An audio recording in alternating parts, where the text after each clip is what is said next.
Hello guys! Hello Gemini! Welcome dito sa aking channel, Kapalaran 888 Gemini.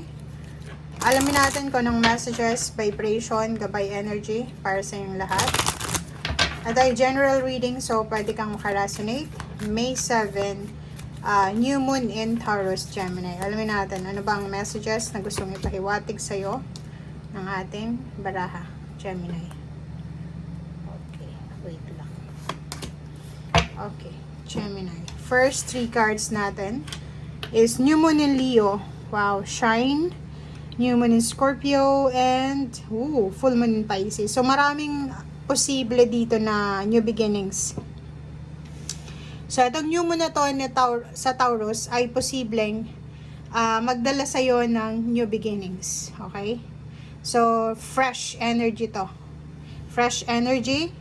Sinasabi na may happy celebration, good news, positive information, positive news, positive emotion, positive environment, positive aura, positive vibration siya na posibleng mararamdaman mo.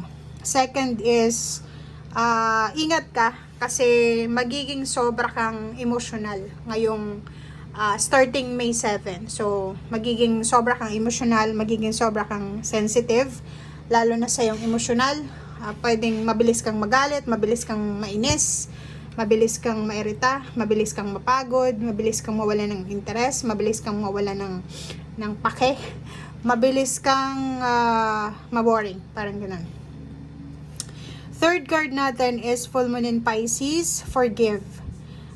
Sinasabi ng Barasio dito, Gemini, na isa din sa posibleng ini-encourage ka ng ating New Moon in Taurus na if ang dami-dami mong mga bagahe dyan sa balikat mo, marami kang mga agam-agam, marami kang hatred, ano pa ba, resentment, grudges, hinanakit, galit, suklam, mga tinatago dyan sa puso mo, sa isip mo, kailangan mo nang i-let go yan. Forgive yourself, forgive others, kahit na hindi humingi ng tulong, forgiveness sa'yo, kasi it's for your own good, it's for your own peace of mind. Parang ganun yung sinasabi ng barahan na to. Okay.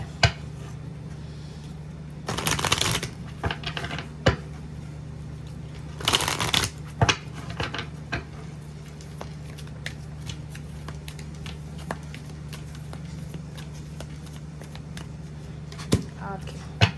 Gemini. Wow. So, yun. Second deck natin, ang sinasabi ng Barasio dito na New Moon in Virgo. So, a time to give rather than take. So, kung may mga, yun na nga, dito sa forgiveness, kahit walang humihingi ng tawad sa'yo, patawarin mo na sila para makawala ka na dyan sa hatred na yan, sa mga resentment, sa galit or kano pa man. Ibigay mo na yung kapatawaran rather than taking or kung ano pa man. Mas maganda na peaceful na yung buhay mo. Wala ka ng mga bagahe dyan kasi mabigat talaga sa buhay pag maraming bagahe. New Moon in Libra, isa din sa pwedeng mangyari is may mga relationship dito na magsisimula. So, if yung issue na to na pwedeng patawarin is tungkol sa relationship or family, relatives, friends, katrabaho, pwedeng may magkakabalikan dito, magkakaayos, magkakaroon ng peace of mind, reconciliation, rekindling of relationship, renewal of relationship, renewal of contract, or kano pa man siya. Okay.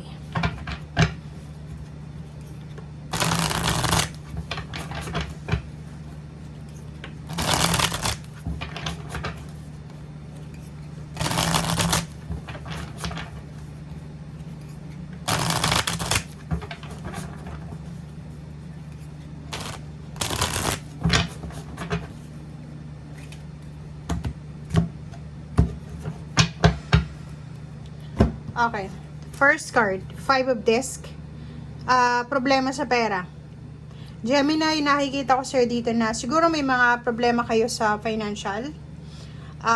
Pwedeng yung iba sa inyo dyan, namumroblema kayo sa pera dahil may mga kapamilya kayong may sakit. Or siguro ang dami yung mga bills na kailangan i-settle, diba? Yung parang ang dami mong utang. or yung family mo, pwedeng yung father mo or yung parents mo na wala ng trabaho, or hindi naging stable yung income for several months or for several weeks. So, nakikita ko sa'yo dito na pwedeng habang nanonood ka sa ngayon, mayroon kang mga financial issues or financial problems na kailangan ayusin. But, ang maganda dito is, ano man ito na financial problems na pinagdadaanan mo, hindi siya magtatagal as financial problems. Kasi nga, may matatanggap yung pamilya mo na lump sum of money. So, it's either may binibenta kayong mga ari-arian, lupa, bahay, or yung mga sasakyan, or kung may negosyo kayo, or nakikita natin dito na it's a family money or inheritance.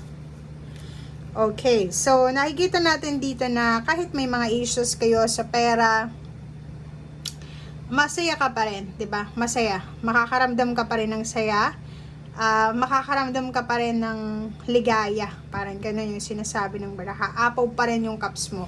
Walang rason para maging negative ka. Walang rason para maging stress ka.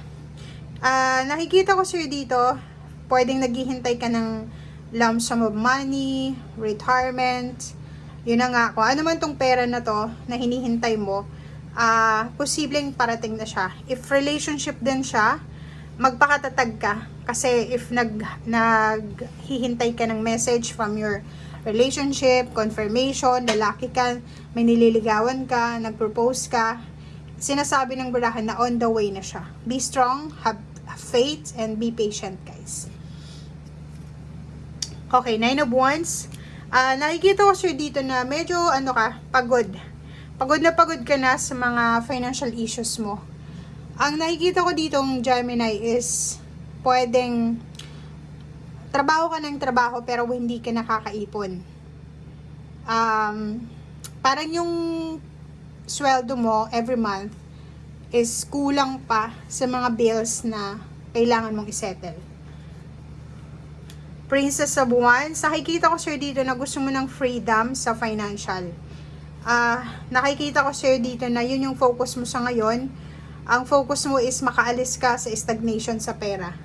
Lalo na kung marami kang utang talaga, mahihirapan ka na isettle or ayusin yung financial mo since, 'di ba? Kung may utang ka, nauubos lang yung pera mo para sa pagbabayad ng utang. Wala kang extra money, wala kang parang alam mo 'yon, wala kang nasi-save dahil nga sa mga kompromiso mo. Mga past na kompromiso sa buhay. Okay? Pero yun yung sinasabi ng baraha, meron ditong limpak-limpak na salapi na posibleng parating. So, on the way na siya. Kung naiinip ka na, magpasensya pa ng konti. Okay, Gemini? So, thank you for watching and see you again. Bye!